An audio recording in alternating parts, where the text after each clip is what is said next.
Guys, with these banks failing and bank runs, people are starting to get very afraid, and that is showing up in precious metals. We now have gold over 2000 and silver is creeping up over 23. So, is it too late to get into precious metals if you're worried about your money in the bank? And if you are thinking about buying precious metals, let's look at what the premiums are and look at what are the best ways to do it, whether you're buying gold or silver. So, looking at this chart of gold versus the dollar going back 6 months, you see as the dollar has been falling, gold has been going higher.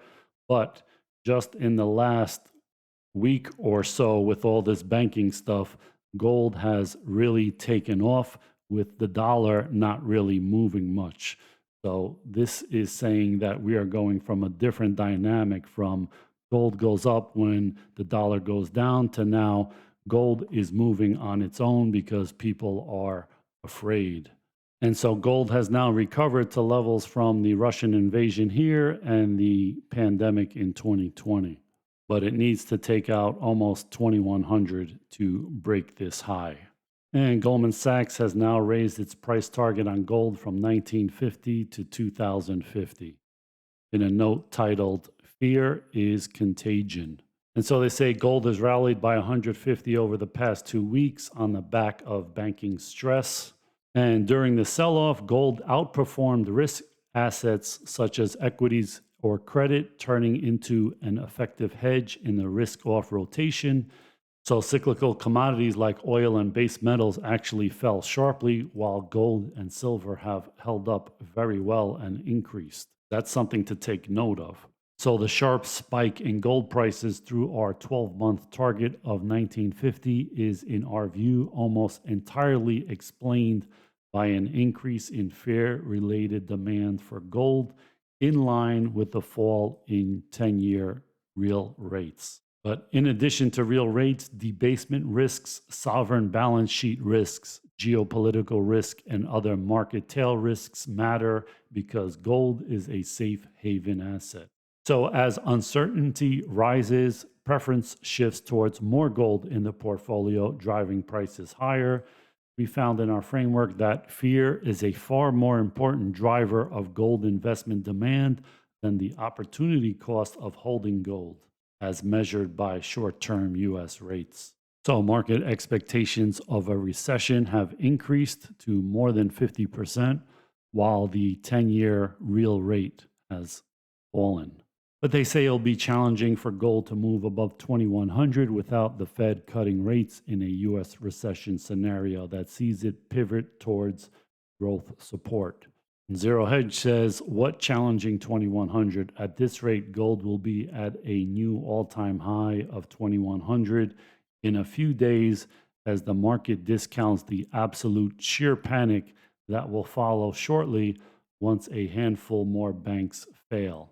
And that price target will be reached even faster when, not if, the Treasury finally capitulates and unleashes uniform deposit insurance. So, guys, you see in times of fear, like during the Russian invasion and the pandemic, gold spiked above $2,000. But that doesn't mean you should go right now and take out all your money out of the bank and just put it all in gold and silver and bury it in your backyard. As you see a lot of times, as the fear subsides, so does the price of gold. But that doesn't mean you shouldn't go out and buy some so you can kind of have some peace of mind and sleep well at night, not knowing what's going to happen to your bank account the next day the way things are going. So I'm not one of these people that are trying to sell gold or silver and say that every month put out an article saying gold's going to 5,000 and silver's going to 200 and that's going to be the new medium of exchange when the dollar crashes and all that, because obviously the powers that be are not going to let that happen, right? They would rather outlaw all gold under penalty of death before they give up their control of the money supply in the US. That said, if you don't have any gold or silver, or you have not enough and you're thinking of adding to your stash a little bit, let's look at what the premiums are and look at some of the best ways to buy gold and silver so that you don't overpay. So whether you deal with your local coin shop or an online dealer like AppMex or JM Bullion, which are fine, pay attention to the percent you're paying over the spot price. So let's look at American Eagles. So random year, 1 ounce American Eagles, buying a quantity of 1 to 9 is 21.95. So that is basically a 10% premium over the $2,000 an ounce gold price right now. That is kind of high. In normal times, the premiums are more like 4% or so. So how do you get gold cheaper? By buying generic 1 ounce bars and rounds. All right, so let's sort by low to high. And so you see 1 ounce gold bar secondary market. This means that whatever 1 ounce gold bars they have in stock, they'll sell them to you for 2,084 in quantities 1 to 9. So that is more like a 4% premium versus a 10% premium for the American Eagles. Or you can buy a brand name that you choose for only 2,090. So it's about the same. So for $5 more, you can pick out the one you want and it's encased and whatever. So I would probably go with this over this if the difference is only $5 a. And for gold rounds, 1 ounce gold rounds, they're 2,085. So if these are my three choices, I would go with the brand new, still packaged 1 ounce brand name bars because the difference is only like $5 or $10 each. With the secondary market stuff, you might get a little bit lower price when you sell them if they are not as popular or not as well known. Now, if you think $2,000 is too much to buy a bar and you want to buy smaller amounts, it is not worth it. It is better off to buy one bar for 2,100 than it is to buy 10 1/10 ounce bars or coins. As you see, a 1/10 ounce coin, just random secondary market stuff, has about a 22% premium. This is like paying $2,450 an ounce for these. So you're getting less gold for your money.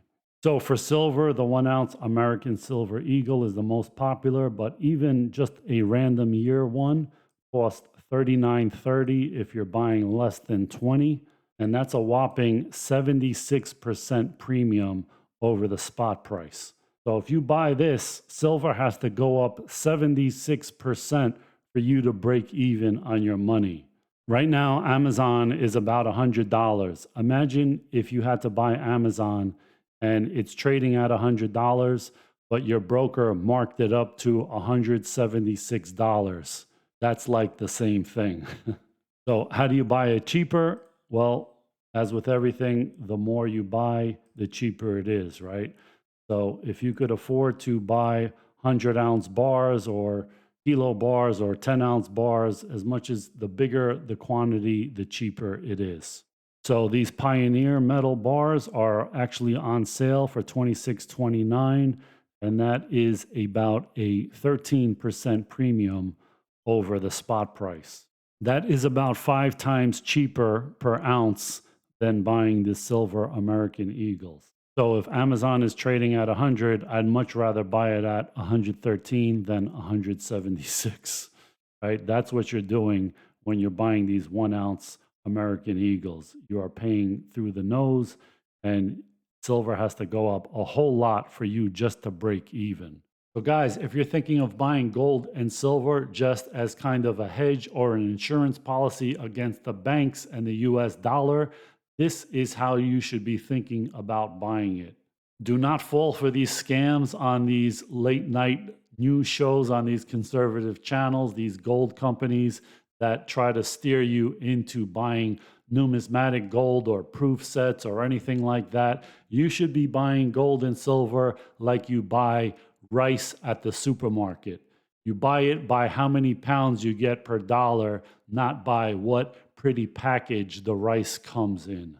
And I know there's going to be people in my comments saying, oh, I bought this MS65 $20 gold piece and it's gone up in value and this and that, and I like the way they look and all that. That's great if you're a collector, but if you're trying to just hedge yourself and survive what's coming up, you want to buy as much metal as you can for your dollar.